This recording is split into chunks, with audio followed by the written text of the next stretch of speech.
The world cancer day 4 फरवरी पूरे विश्व में विश्व कैंसर दिवस के नाम से जश्न मनाया जाता है, सेलिब्रेट किया जाता है, जिसकी इस साल की थीम है क्लोज द केयर गैप, यानी कि कैंसर के मरीजों को जिस स्वास्थ्य सेवा के लिए जो बीच में हर्डल्स आते हैं, उस हर्डल को हमें कैसे दूर करना है। ये कौन से हर्डल है, क्या क्या तकलीफें उनको। नंबर पहली बात है लेक ऑफ अवेयरनेस, उन्हें पता ही नहीं कि उनको शायद कैंसर हो सकता है।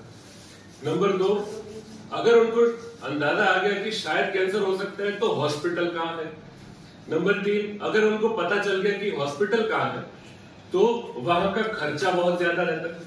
और नंबर 4, कि अगर तो पता चल गया कि ये कैंसर ही है तो लोग क्या सोचेंगे, परिवार क्या सोचेगा, समाज क्या सोचेगा। तो ये 4 प्रॉब्लम्स को एड्रेस करने के लिए और उसको दूर करने के लिए सेवा प्रयास फाउंडेशन की पूरी टीम आज जुड़ी है कैंसर अवेयरनेस टॉक शो में।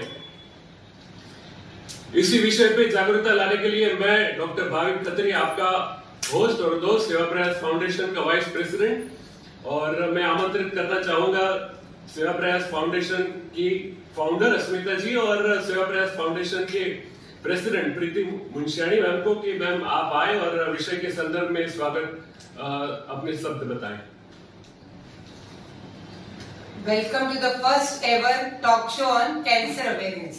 I am Mrs. Preeti Vinod Munshani, Seva Prayas Foundation की president. I welcome on our panel of doctors, renowned doctors, Dr. Bhavik Khatri, Dr. Jyotsna Prajapati, Dr. Mittal Mirani, Dr. Shilpa Toshniwal, and our founder Mrs. Ashmita Balyania. Over to doctor Bhavik sir. धन्यवाद प्रीति ma'am, धन्यवाद अस्मिता ma'am. और अब करते हैं कार्यक्रम की शुरुआत। कार्यक्रम की शुरुआत में अवेयरनेस टॉक से पहले मैं चाहूंगा कि 2 हमारे कैंसर सर्वाइवर, पहले कैंसर फाइटर होते, फिर जो है वो जीत उनकी होती है और फिर वो कहलाते हैं कैंसर सर्वाइवर। तो ऐसे ही 2 कैंसर सर्वाइवर आज हमारे साथ मौजूद हैं, प्रिया बोंडे जी और लता शर्मा जी। हम बारी बारी से उनसे बात करने वाले हैं। पहले मैं स्वागत करना चाहूंगा प्रिया बोंडे जी, आप प्लीज हमारे साथ जुड़े।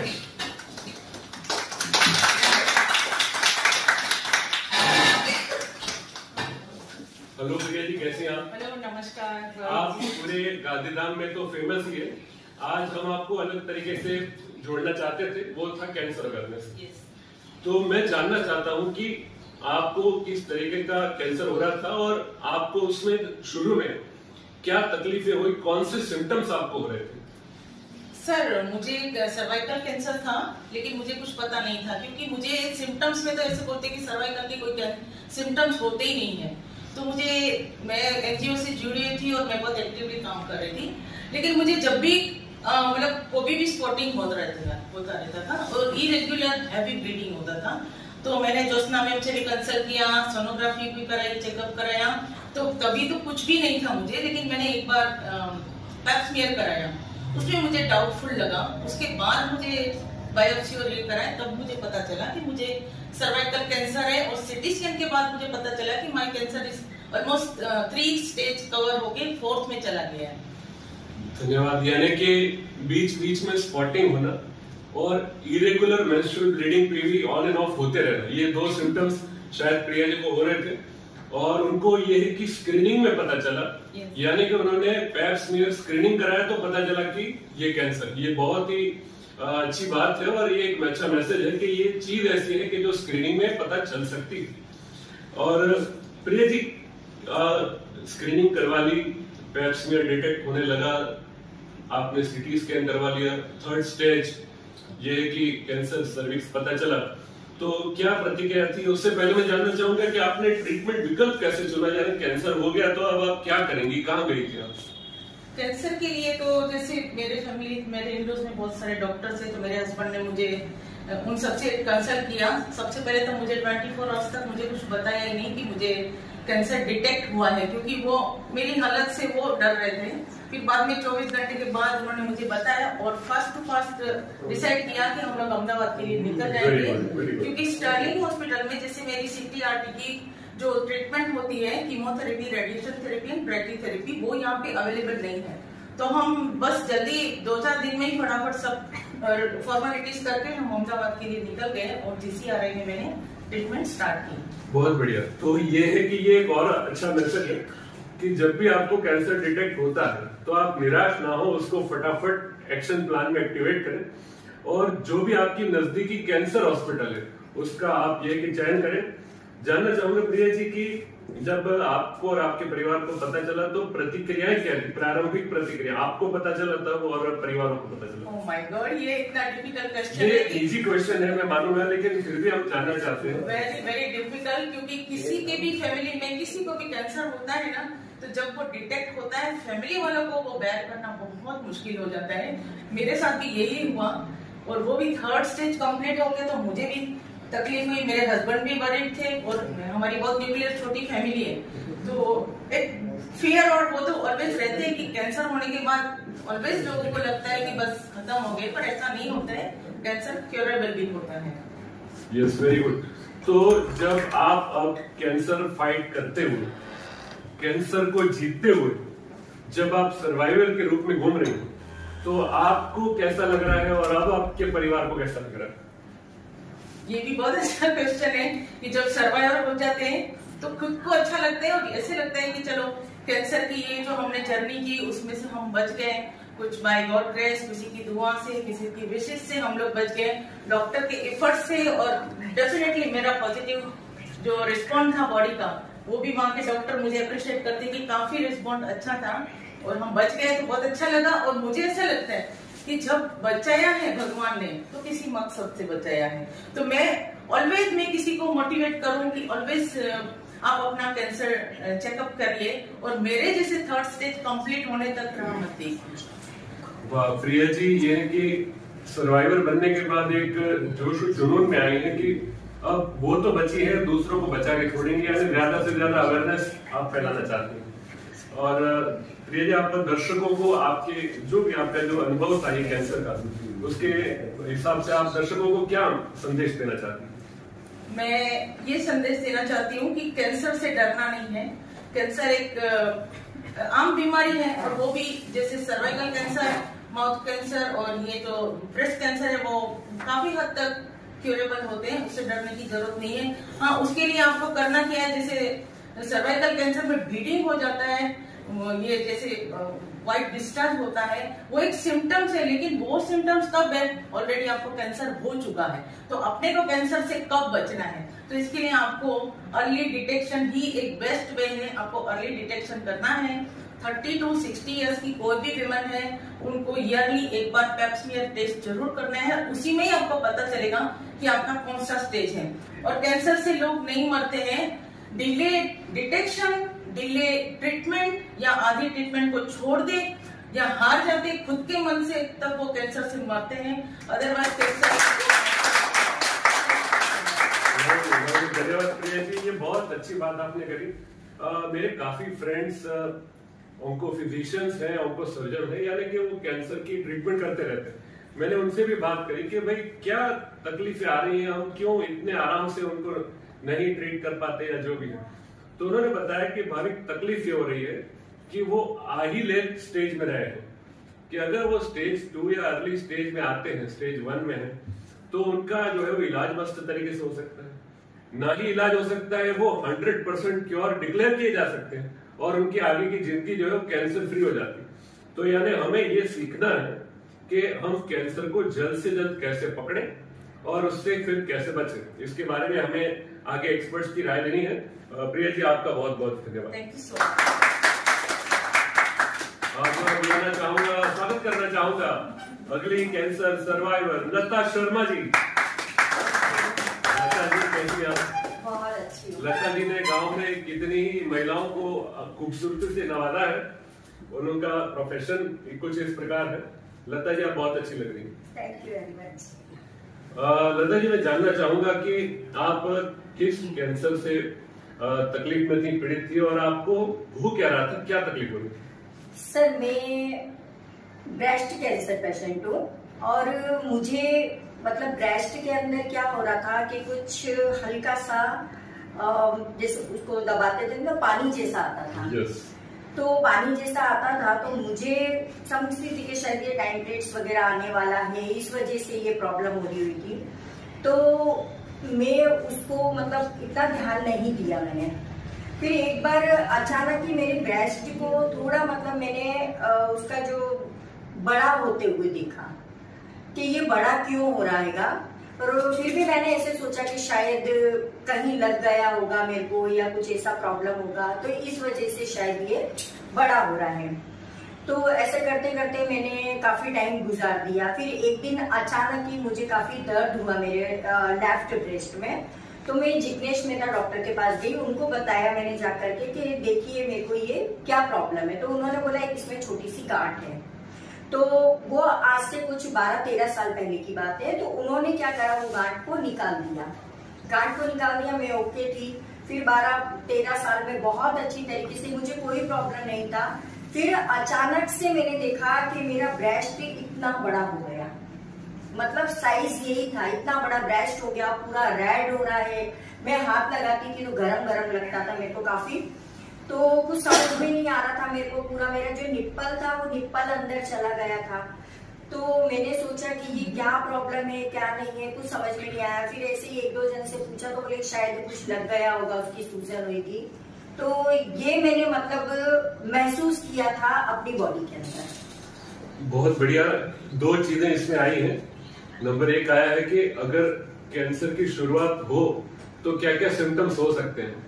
तो बहुत बढ़िया तरीके से इन्होंने बताया कि ब्रेस्ट में लंप यानी कि गांठ गठन जैसा फील हो सकता है, निप्पल में से डिस्चार्ज आ सकता है, हैवीनेस लग सकता है, पेन लग सकता है। ये हालांकि महिलाओं के साथ ऐसी चीजें होती हैं कि उनको कभी डिस्चार्ज या हैवीनेस या पेन जैसा लगता है, लेकिन फिर भी इस प्रकार के सिम्टम हो तो जल्द से जल्द डॉक्टर का संपर्क करना चाहिए। और उन्होंने एडवांस कैंसर के भी फीचर्स बता दिए। तो लता जी, जब पता चला कि ये कैंसर है तो कैसे फिर ट्रीटमेंट कैसे शुरू हुई आपकी? हाँ सर, ये क्वेश्चन ऐसा है कि मैं हकीकत में बता रही हूँ कि मुझे यही नहीं पता था कि कैंसर होता क्या है। मैंने कभी भी कैंसर के बारे में, क्योंकि मैं अपने हाल में मस्त रहती थी, अपने काम में बिजी रहती थी, मुझे यही नहीं पता था कि कैंसर की कोई बीमारी है। मैं अपनी इस एज में, मतलब आज 57 एज है, उसमें मैं बता रही हूँ कि मुझे ये नहीं पता था कि कैंसर की कोई बीमारी होती है। मैं सिर्फ निमोनिया है, सर्दी जुकाम ये वो जानती थी, क्योंकि बड़ी बीमारियों को मैं नहीं जानती थी।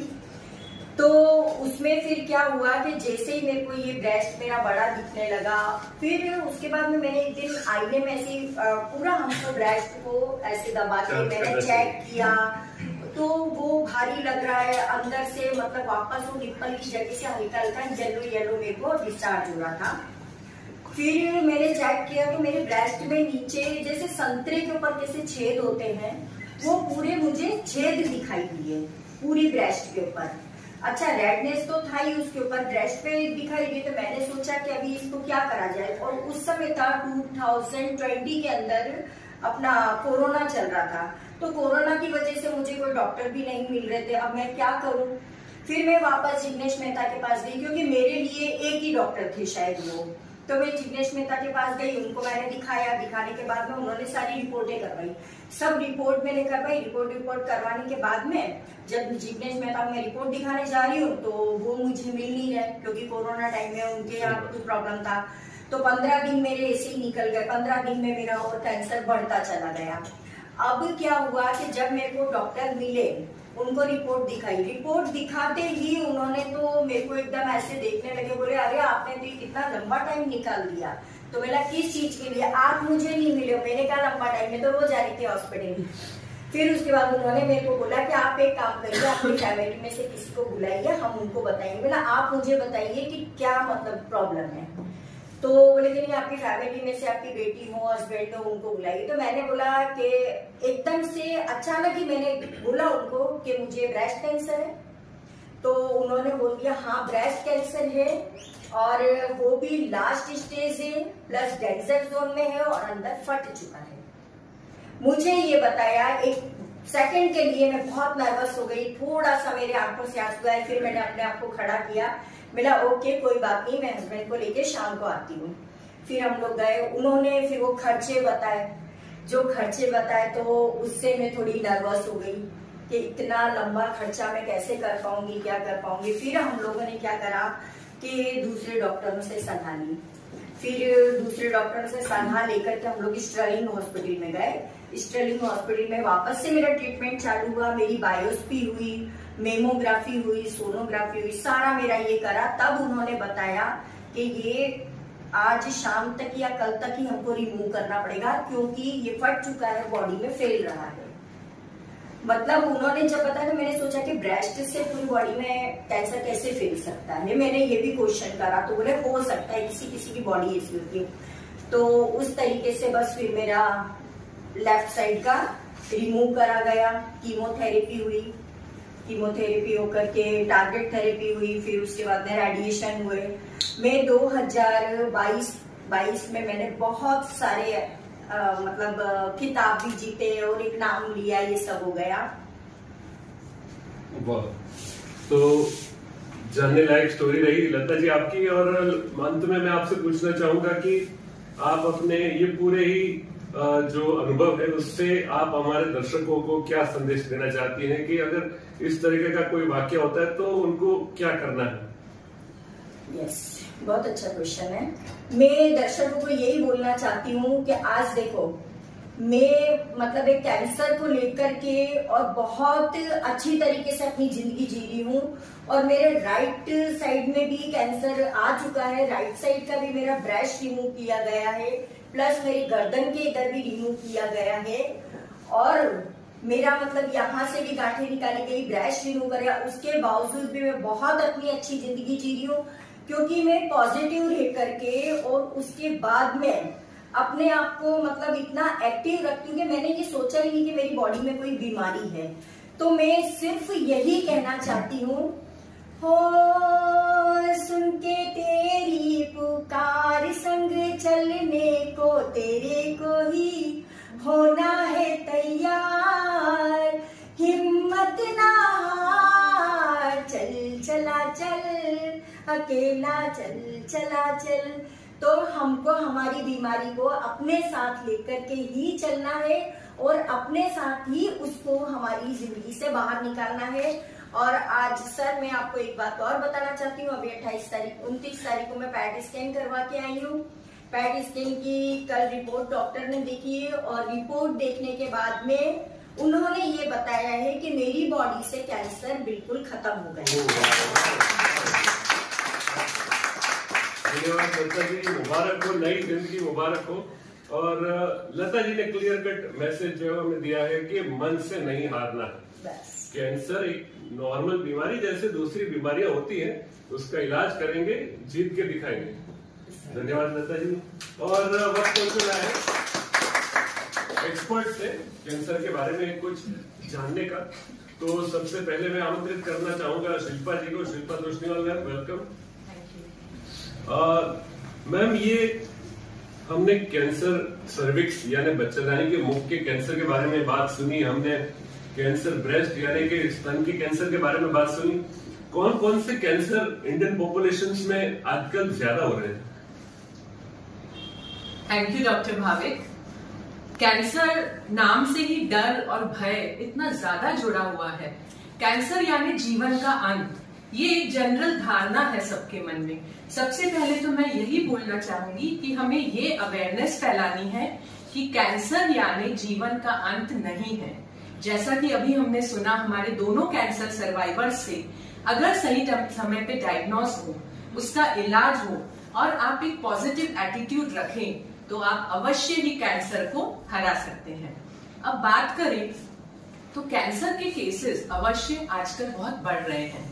लास्ट ईयर में अगर हम देखें तो पूरे विश्व में 19.3 मिलियन कैंसर केसेस थे एंड हमारी कंट्री इंडिया पूरे विश्व में 3rd नंबर पर है after USA and China.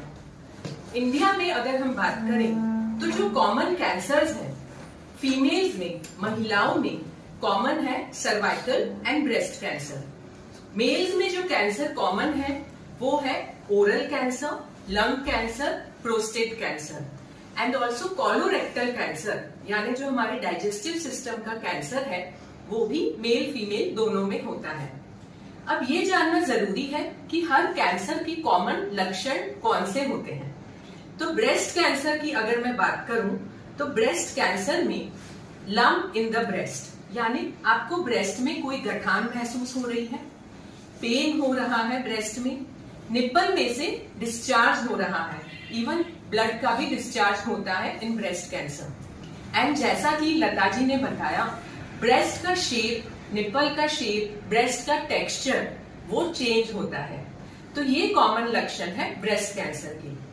Cervical cancer की हम बात करें तो जब सर्वाइकल कैंसर होता है तो सर्विक्स में से मतलब अबनॉर्मल वजाइनल डिस्चार्ज होता है, फाउल स्मेलिंग डिस्चार्ज होना, बहुत ज्यादा डिस्चार्ज होना, फिर ब्लीडिंग होना इन बिटवीन पीरियड्स नहीं है फिर भी ब्लीडिंग हो रहा है, या मेनोपॉज आ गया है आपका फिर भी स्पॉटिंग और ब्लीडिंग हो रहा है।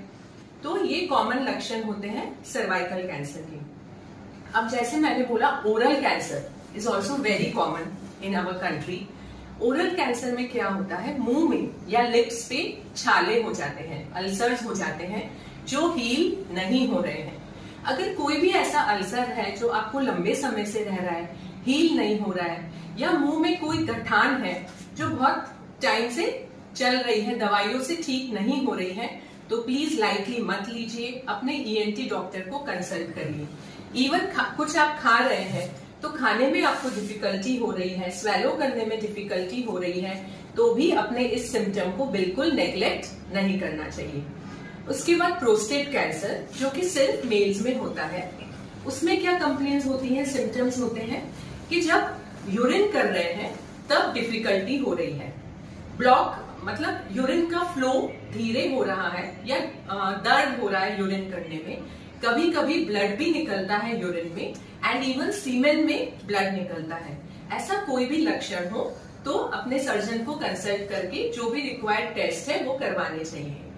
उसके बाद जो कैंसर काफी आजकल बढ़ रहा है, lung cancer. Yes, lung cancer में क्या होता है, बहुत एक्चुअली वेग सिम्टम्स, जनरल सिम्टम्स होते हैं कि श्वास लेने में तकलीफ हो रही है, चेस्ट में पेन हो रहा है, होर्सनेस ऑफ वॉइस का टोन बदल रहा है, तो ये लंग कैंसर के सिम्टम्स होते हैं। अब ये जो भी सिम्टम्स मैंने बोले या कोलोरेक्टल कैंसर, उसके क्या लक्षण होते हैं कि change in your bowel habit, यानी लंबे समय से डायरिया रह रहा है या लंबे समय से कॉन्स्टिपेशन रह रहा है। जब स्टूल आप पास कर रहे हो तो उसमें ब्लड आ रहा है और आपका अनएक्सप्लेन्ड वेट लॉस हो रहा है। आपको लगे कि मैं सब नॉर्मल खा रहा हूँ, मेरी नॉर्मल दिनचर्या चल रही है, पर फिर भी वजन क्यों कम हो रहा है।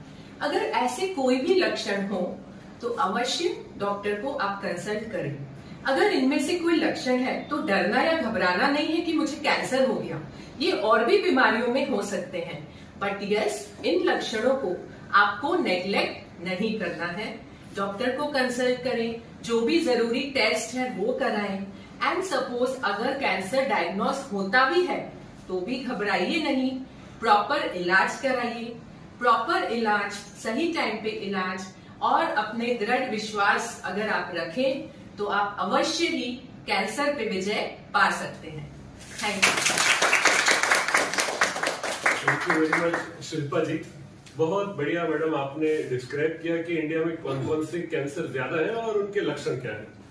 और अब मैं जानना चाहूंगा डॉक्टर ज्योत्सना प्रजापति मैम से। मैम, आपका स्वागत है कि कैसे बचा जाए इन सब कैंसरों से, यानी कैसे लोग समझे कि उनको ये कैंसर हो गया है। थैंक यू डॉक्टर भाभी। जैसे हमारे कैंसर सर्वाइवर आज मिले हमें, प्रिया जी और लता जी, ऐसे हमें मोस्ट कॉमन जो कैंसर है वुमेन्स में, महिलाओं में, वो है सर्वाइकल कैंसर, मतलब गर्भाशय के मुंह का कैंसर, और ब्रेस्ट कैंसर। और आज हमारे इंडिया में महिलाएं इसी से ज्यादा डरती रहती है, पर अभी डरने की जरूरत नहीं है, क्योंकि ऑलमोस्ट एवरी कैंसर के स्क्रीनिंग टेस्ट है। जैसे इन कैंसर के भी स्क्रीनिंग टेस्ट है, क्योंकि अर्ली डिटेक्शन जो हो जाता है, मतलब अगर स्टेज 0 और 1 पे हमें पता चल जाता है तो हम ऑलमोस्ट कंप्लीट क्योर कर सकते हैं, मतलब उसको मिटा सकते हैं, और पेशेंट का सर्वाइवल रेट भी बहुत 100%, मतलब उसको कभी कैंसर हुआ ही नहीं है ऐसा लगेगा। तो हमें क्या करना चाहिए अर्ली डिटेक्शन के लिए, हमें कैसे बढ़े हम आगे। तो पहले जाते हैं ब्रेस्ट कैंसर पे। ब्रेस्ट कैंसर का स्क्रीनिंग टेस्ट है मैमोग्राफी। तो किसे कराएं और कब कराएं? मतलब ये भी हमें जानना जरूरी है। तो पहली बात है कि जो पहले जिसको फैमिली हिस्ट्री है ब्रेस्ट कैंसर की, जिनको फैमिली हिस्ट्री है, उन लोगों को जानना चाहिए कि उनकी मदर, सिस्टर, नानी माँ को ब्रेस्ट कैंसर हुआ है तो कौन सी एज में हुआ है। जैसे कि 35 की एज में हुआ है तो उससे 5 साल पहले, मतलब उनको 30 की एज से हर 6 महीने पे डॉक्टर को ब्रेस्ट एग्जामिन कराने जाना चाहिए। और every year from the age of 30 to the age of 74 every year mammography करानी है। मेमोग्राफी एक सिंपल टेस्ट है, एक एक्सरे ऑफ ब्रेस्ट है, कोई उससे डरने की जरूरत नहीं है। और अगर किसी को फैमिली हिस्ट्री नहीं है पर रिस्क फैक्टर है, मतलब वो हाई रिस्क है कि इसको कैंसर हो सकता है, जैसे कि ओबेसिटी है, ब्रेस्ट मास ज्यादा है, बहुत हार्मोनल थेरापी ले चुके होते हैं और जिन्होंने ब्रेस्ट फीड कभी नहीं कराया है, वैसे पेशेंट्स को भी एटलीस्ट 25 ईयर की एज के बाद एवरी ईयरली डॉक्टर को चेकअप कराने जाना चाहिए और 40 ईयर के बाद एवरी ईयरली मेमोग्राफी करानी चाहिए। पर अगर किसी को कुछ भी प्रॉब्लम नहीं है, रिस्क फैक्टर भी नहीं है और नॉर्मल पेशेंट है, तो उनको भी सेल्फ एग्जामिनेशन एवरी मंथली करना है। कुछ भी डाउट लगे, जैसे मैडम लता जी ने बताया कि अगर कुछ भी डाउट लगता है, लंप जैसा, डिस्चार्ज जैसा, तो अपने डॉक्टर को मिलना है। डॉक्टर की सलाह के अनुसार उनको मेमोग्राफी या आगे के टेस्ट कराने हैं। पर अगर कुछ नहीं भी होता है तो भी आफ्टर 40 नॉर्मल लेडी को भी एवरी ईयरली मेमोग्राफी कराना है up to the age of 65 year. और कुछ ऐसे जनरल मेजर्स भी है ब्रेस्ट कैंसर के लिए, जैसे कि ओबेसिटी ना हो, मतलब हेल्दी वेट मेंटेन करना, हेल्दी डाइट से, exercise, yoga, meditation and actually positivity is must. Now coming to the next, cervical cancer. जो गर्भाशय का कैंसर है उसका मोस्ट कॉमन रीजन क्या है? ह्यूमन पैपिलोमा वायरस, जो सेक्सुअली ट्रांसमिटेड वायरस है। तो उसके लिए हमें क्या स्क्रीनिंग टेस्ट करें, हमें कैसे जल्दी पता चल सकता है? जैसे कि लता जी ने बताया, मैडम शिल्पा ने बताया, कुछ सिम्टम्स ऐसे होते हैं एबनॉर्मल ब्लीडिंग के, डिस्चार्ज के, उसके वैसे पेशेंट के अलावा भी हम किसको स्क्रीनिंग टेस्ट ऑफर करते हैं। और स्क्रीनिंग टेस्ट कौन सा है? तो पेप टेस्ट। पेप टेस्ट जो है, पेप स्मीयर बोलते हैं हम, वो मोस्ट पॉपुलर टेस्ट है। कोई घबराने की जरूरत नहीं है, 2 मिनट में हो जाता है, ओपीडी प्रोसीजर है, कोई पेन नहीं होता है। इसलिए कोई पेशेंट, डॉक्टर बोलता है तो आपको डरना नहीं है, क्या है मुझे क्यों पेप टेस्ट कराना है। पेप टेस्ट से ऐसा नहीं कि आपको बीमारी है ही तो ही हम पेप टेस्ट कराते हैं। पेप टेस्ट प्रिवेंशन के लिए कराते हैं, अर्ली डायग्नोसिस के लिए कराते हैं, ताकि हम स्टेज 0 में पकड़ पाए और आपको जल्दी से ठीक कर पाए। तो ये कौन से पेशेंट है, हम किसे करा सकते हैं पेप टेस्ट? तो जो रिस्क फैक्टर है सर्वाइकल कैंसर के, वो है कि मल्टीपल सेक्सुअल पार्टनर हो, जिनकी इम्यूनिटी पावर लो है, जिनको ये पैपिलोमा वायरस इन्फेक्शन जल्दी हो जाता है, जैसे कि ट्यूबरक्लोसिस, HIV पेशेंट है, जिनके अर्ली मैरिज हो गए, जिनके मल्टीपल डिलीवरी कराई है, वैसे लोगों को ये इन्फेक्शन होने के चांसेस ज्यादा है। तो उनको 21 ईयर की एज से लेके 65 ईयर की एज तक एवरी ईयरली पेप स्मीयर कराना जरूरी रहता है। और अगर किसी को कोई प्रॉब्लम नहीं है, मतलब मैं तो नॉर्मल हूँ, मुझे कुछ प्रॉब्लम नहीं, मुझे क्यों पेप टेस्ट कराना है, तो भी WHO की रिकमेंडेशन है कि after the age of 30 every 3 yearly आपको पेप टेस्ट कराना ही रहता है। और अगर ये भी नहीं कराना चाहते हैं तो WHO की रिकमेंडेशन एकदम सिंपल है कि लाइफ टाइम में 3 पेप टेस्ट जरूर कराओ। 1 35 की एज में, दूसरा 45 की एज में और तीसरा 55 की एज में। तो पेप टेस्ट से हमें अर्ली डायग्नोसिस होगा। और कुछ जनरल मेजर्स भी है सर्वाइकल कैंसर के लिए जो हम इन्फेक्शन रोक सकते हैं, जैसे हाइजीन मेंटेनेंस, हेल्दी डाइट, तो हमारी इम्यूनिटी ज्यादा बढ़ेगी, और avoid the multiple sexual partner, use condom during the sex. ये सब चीजें भी है जो सर्वाइकल कैंसर को प्रिवेंट कर सकता है। और अभी तो मार्केट में बहुत सारी वैक्सीन निकली है, लास्ट 3 ईयर से गवर्नमेंट ने निकाली है, पर उसके लिए आपको आगे डिटेल में मेरे कलीग है डॉक्टर मित्तल मीरानी बताएंगे। Thank you so much Jyotsna madam, thank you so much भाभी खत्री सर। तो जो मैडम ने बताया कि HPV वायरस, जो ह्यूमन पैपिलोमा वायरस है, तो ये HPV वायरस जो होता है उसका रिपीटेड जब इन्फेक्शन होता है, ऐसा नहीं होता है कि एक बार इस वायरस का आपको इन्फेक्शन हो गया मतलब कि आपको कैंसर हो जाएगा, नहीं। ये जो वायरस है ह्यूमन पैपिलोमा वायरस जो है, उसकी काफी सारी मोर देन 250 स्ट्रेन्स आती है, ठीक है। तो 250 स्ट्रेन्स है, अलग अलग नंबर्स में अवेलेबल है। तो ये ऐसा नहीं है कि एक वैक्सीन अवेलेबल है तो 2 के सामने आपने अगर वैक्सीन लिया है तो आपको नहीं होगा या फिर हो सकता है। सरकार ने वैक्सीन बनाई है जिसमें HPV सर्वाइकल कैंसर प्रिवेंशन के अगेंस्ट में 3 वैक्सीन बनाई गई है। एक है सर्वारिक्स, दूसरा है गार्डासिल और गार्डासिल 9। ये 3 टाइप की वैक्सीन अवेलेबल है, ठीक है। तो सर्वारिक्स जो वैक्सीन है उसे बाइवैलेंट वैक्सीन बोलते हैं, यानी कि इसमें HPV वायरस के जो 2 स्ट्रेन है, नंबर 16 और नंबर 18, उसके अगेंस्ट में ये प्रिवेंशन करता है, वो उसका इन्फेक्शन कैंसर होने के लिए प्रिवेंट करता है। तो उसे वो सर्वारिक्स फर्स्ट है। सेकंड है गार्डासिल। तो गार्डासिल जो है उसको क्वाड्रीवैलेंट वैक्सीन बोलते हैं। क्वाड्रीवैलेंट क्यों बोलते हैं? क्योंकि ये जो वैक्सीन है वो 4 टाइप की स्ट्रेन के अगेंस्ट में हमें प्रोटेक्ट करती है, जिसमें आता है 16, 18, 6 एंड 11, ठीक है। और लास्ट है गार्डासिल 9, जिसको नैनोवैलेंट बोलते हैं, मतलब वो 9 स्ट्रेन है HPV वायरस की, जिसके अगेंस्ट में हमें प्रोटेक्ट करता है, ठीक है। तो अभी हम ये नॉलेज लेते हैं कि किसे लेना चाहिए, ठीक है, ये वैक्सीन कब से लेना चाहिए। तो गवर्नमेंट अभी ये रिकमेंड करती है कि आप सेक्सुअली एक्टिव होते हो उससे पहले अगर ये वैक्सीन लो तो हम प्रिवेंट कर सकते हैं बहुत अच्छे से, 100% हम प्रिवेंट कर सकते हैं, ठीक है। तो जो आइडियल एज होती है, जो गवर्नमेंट रिकमेंड करती है, वो एज है कि एज 9 से 26 ईयर का एज है, जो ये बेस्ट एज होती है। अगर इस एज में अगर जो वैक्सीन लिया जाता है तो आप अच्छे से ये इन्फेक्शन को कैंसर में होने से प्रिवेंट कर सकते हैं। बट उससे भी पहले है कि जो 9 ईयर एज से 15 ईयर का एज जो होता है वो सेक्सुअली एक्टिव नहीं होता है, तो अगर तब ये वैक्सीन ली जाती है तो ये बहुत अच्छे से प्रिवेंट करता है कैंसर होने के लिए। अगर आप 9 ईयर से 15 ईयर की एज में अगर वैक्सीन लेते हैं तो उसमें आपको 2 डोज लेने होते हैं। जैसे एक आज अभी आप वैक्सीन का फर्स्ट डोज लेते हो तो after 6 month you have to take it second dose, ठीक है।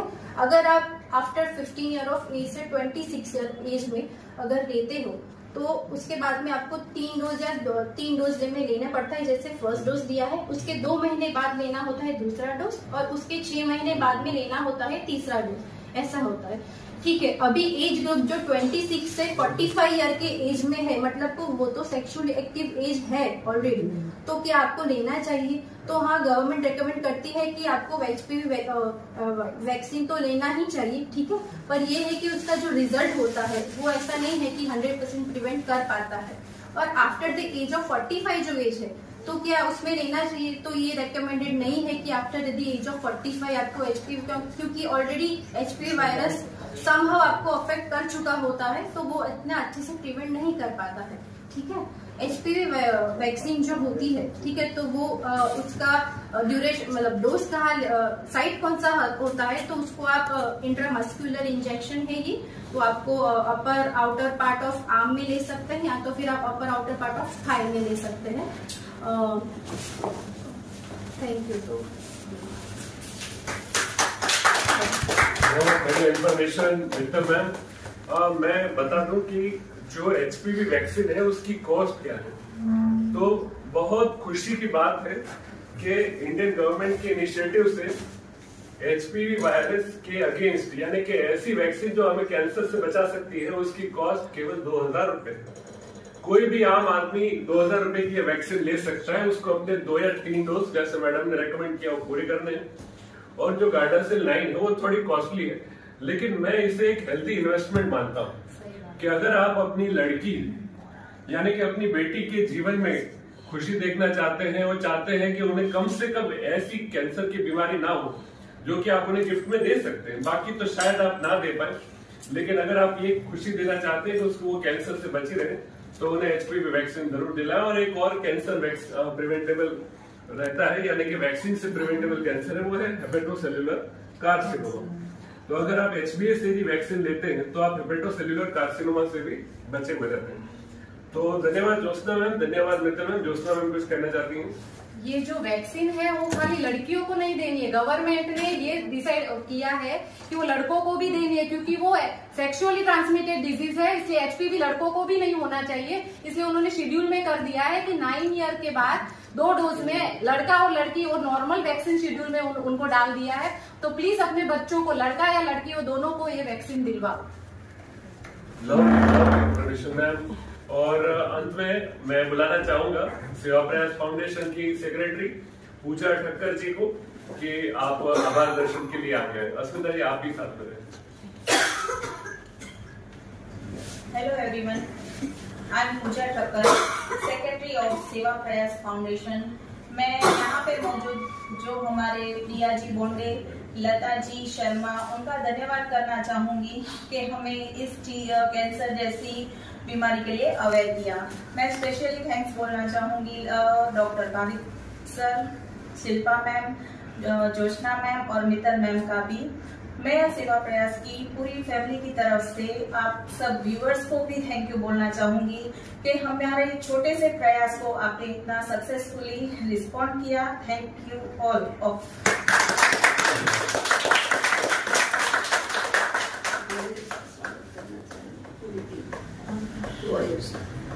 और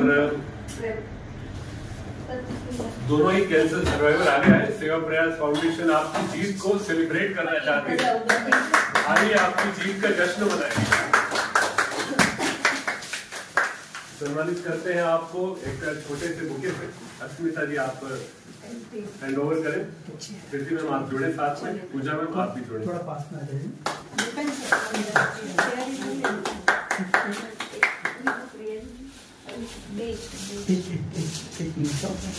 मैडम आप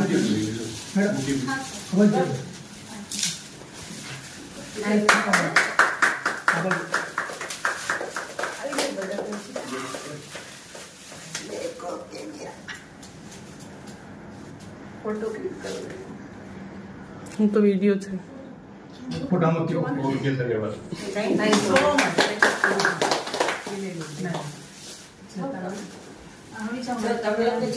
सामने जोड़ दो, सामने जोड़ दो, मैम सामने जोड़ दो।